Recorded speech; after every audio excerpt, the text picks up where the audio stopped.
Our Torah portion this week finds us finally in the book of Numbers.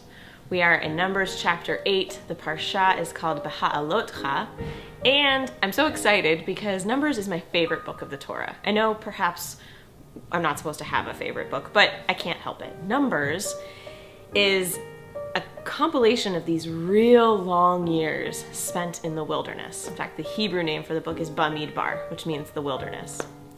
Stories from almost every culture around the world feature some encounter with the wilderness. And inevitably, it's where our hero or heroine, or our people in this case, go to find themselves. Strange and crazy and wild things happen in the wilderness. We encounter bizarre characters and are confronted by the strange and often difficult parts of ourselves. In this week's parsha, Beha'alotcha, the Israelites are in the habit of complaining about quite a few things, but most particularly, they come to Moses complaining about the lack of diversity in their diet. They've had enough of all this manna. Too much manna, they say. And God responds like a frustrated parent, warning Moses, if it's meat they want, it's meat they'll have. So much meat that it will come out their noses and they'll be nauseated from it. And that's exactly what happens in this week's Torah portion. The Israelites get sick and they complain, continuing to complain.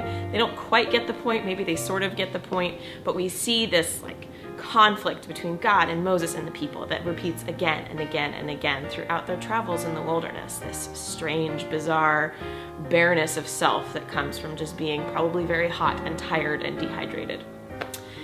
This week's parsha is a cautionary tale for sure.